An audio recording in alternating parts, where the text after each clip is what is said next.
So for this size up, I'll bring it up here. So this was submitted by a member from out west. So we'll do our normal kind of round robin, and then I'll read the comments that we got on the socials. Can you describe what we're looking at? Yes. So as I said, user submitted.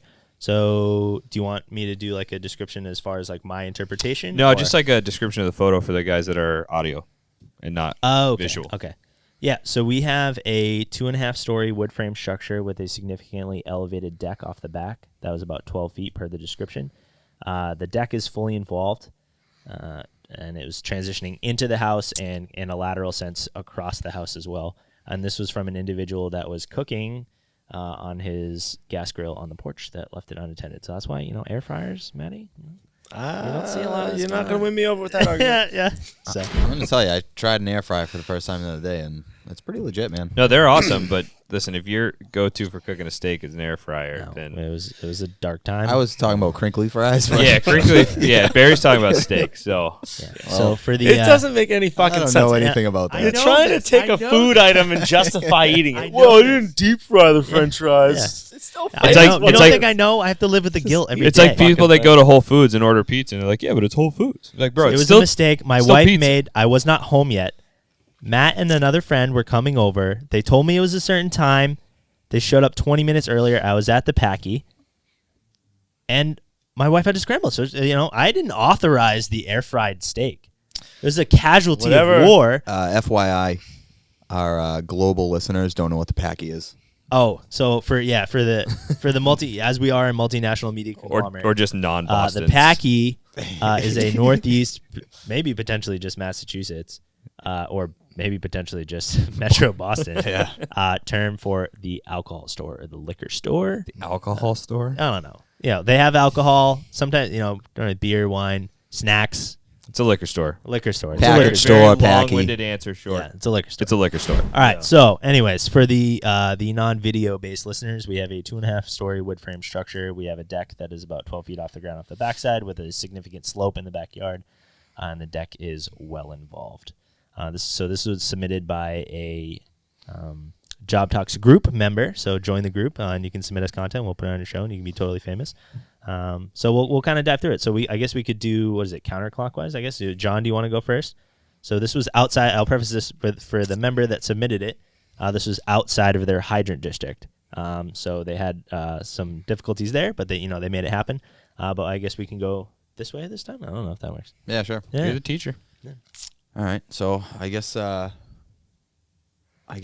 just show up from an engine standpoint.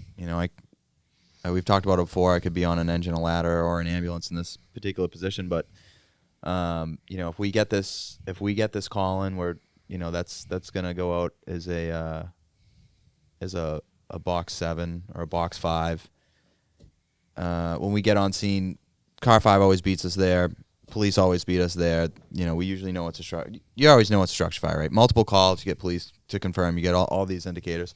So we'll get on scene. They'll call the working fire, and so from there, obviously, this is a backyard, so you're gonna see a plume of smoke over it. But we're gonna C5's gonna get out. He's gonna do his 360, and I'm sure that he's probably gonna ask us to either one, it kind of looks like big fire from here. And recently we've kind of started talking about deploying our 2.5 blitz gun, which I think in this case, it seems like there's a lot of fire. So, get a lot of water with a 2.5, but it wouldn't be wrong to very quickly stretch 1 3/4 inches behind. I depending on how long it takes for C5 to get there. If the engine gets there simultaneously, I think they're just gonna end up pulling one of the cross lays off. And from there, if it looks like nighttime, so there's probably occupants. So, we're gonna have the ladder crew laddering that, probably with the aerial. Obviously, I guess it just depends where it is, but Yes, this was about I think it was past midnight. yeah. So the aerial crew is going up there. There's probably gonna be some ventilation involved because that looks like it's involved in the roof line and everything else now. This guy was grilling on his deck Well, I think after there's midnight. like a party involved. I was going to say, this is an Late insurance night job. snack. This was almost my house about 10 years ago, as a matter of fact. Really? Yeah, don't cook bacon on the grill. Like, Oh, I had it on tinfoil, Yeah, but then when I went to check it, I poked a hole in it, Yeah. came back out, fully involved. But anyways, so then, the ambulance crew is probably either backing up that line or they're going to go in and do a search. They're going to do a primary search. And, I don't know. I know it looks like big fire, but this looks like one that, you could probably hit mostly from the outside and kind of be done with it. But I guess that's my perspective. Yeah, I guess my take, with my minimal experience, correct me if I'm wrong, but, so we know it started on the deck, gas grill fire. So I guess looking at this, my two concerns would be obviously time of night. So is someone home in that other unit? Let's make sure they're out. And then ideally you want to attack that deck pretty aggressively. I don't know what your access is from the backside here. It looks like it's some type of embankment, or if that goes off into like a drainage area. And you said water was an issue, so you kind of want to use it sparingly, right? So I would say do your best to try to hit that deck and try to contain it to that area, and then obviously have a crew going through the front, and hopefully it didn't spread too much into the interior of the house. But obviously you want to do a search, make sure, if they're home, the guy let it go, hopefully they were smart enough to get everybody out of the house, right? But maybe they said fuck their neighbors, who knows? But I guess that would be my big take on that is, does it just look bad because there's some good content on the deck, or did it spread? That's kind of my take. So. I think it's actually it looks like a single family. I think that's just You like think that's their- a single? So- yeah, I think that's just their own private porch off maybe like a master bedroom yeah. over the garage. Oh, So I initially was thinking like fancy. those. I'm thinking it's a townhouse style. Condos, like a yeah. row house. Condos or something. Yeah. Okay. So fuck me then. I don't know. But I can't even afford one deck, and this person's got two. Yeah.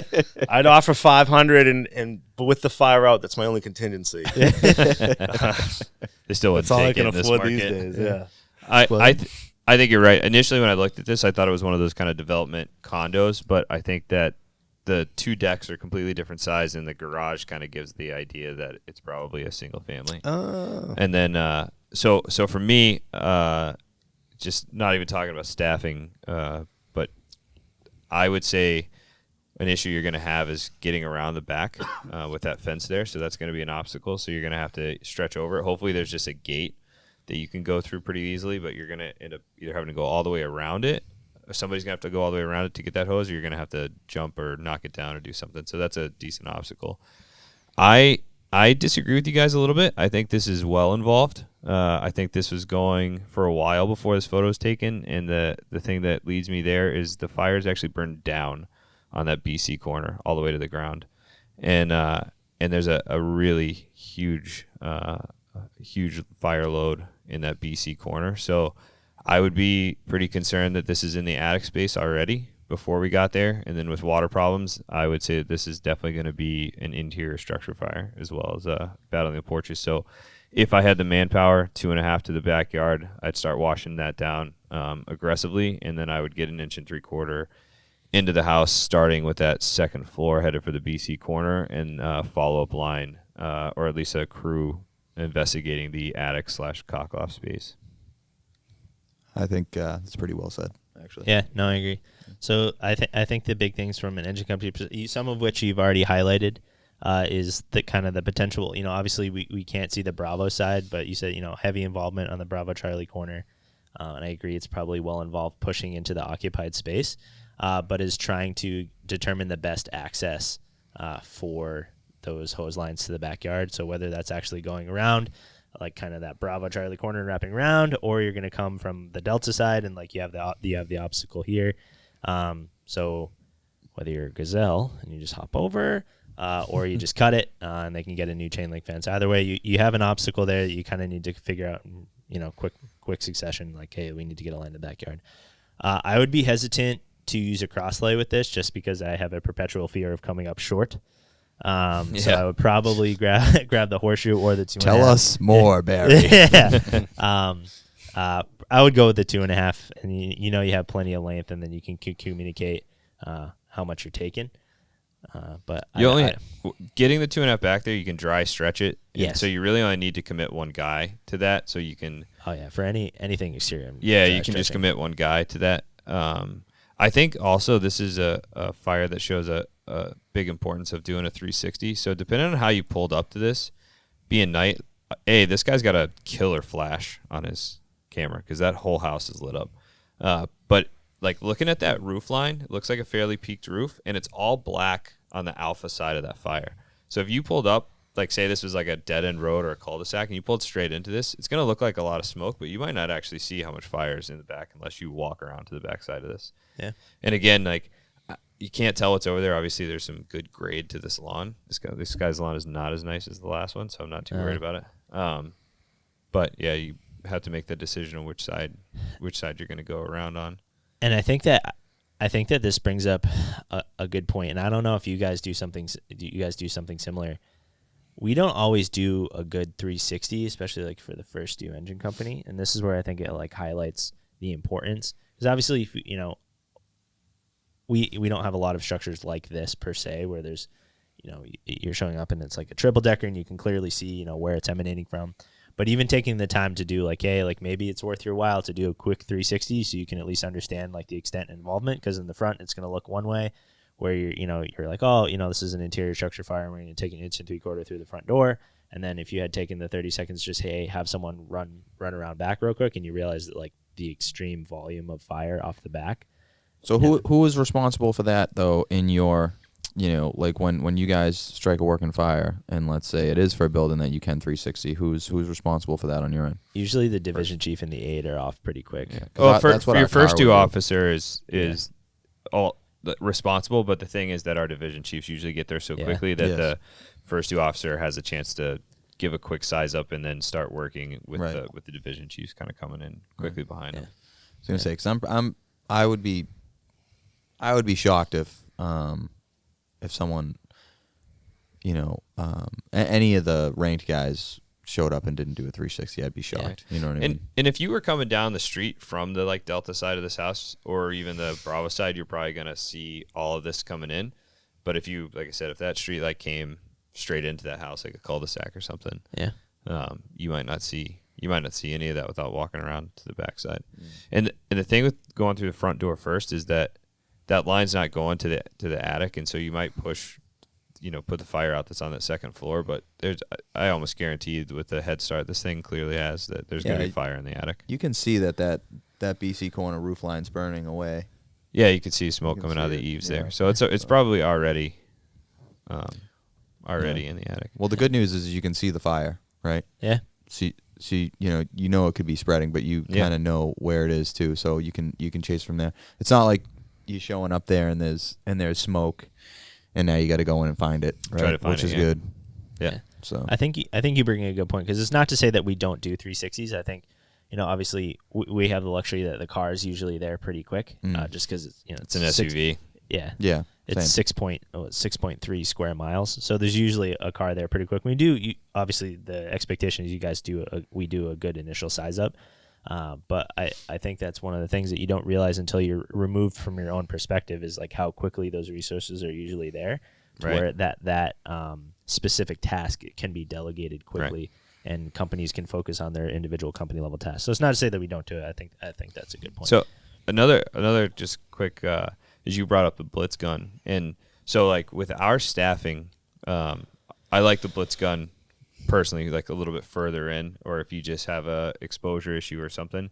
But on departments with limited staffing, that thing could be great as an initial, because you can bring it out, charge it, and just leave it there. Yeah, and then you still have, especially, you know, talking about some departments that have several minutes between their first and second arriving companies. You know, you could set that, start knocking down, washing down that fire, and then be able to like go. So that's good with us. I like just pulling the 2.5 because it's quicker. There's actually a pretty good article in Fire Engineering about like taking the 2.5 or taking the deck gun, and kind of like, because the blitz gun or not the deck gun, the blitz gun is becoming kind of a standard piece of equipment across the fire service. And the argument is, if you have the manpower, basically it's a lot faster to just deploy a hand line than it is to deploy a blitz gun. Hey guys, if you like that clip, check out the full episode of Job Talks on our channel. Make sure you're subscribed to watch a new episode there every Saturday at noon. Nailed it. Can I use that one? Because it's Nailed it. No, that's the one.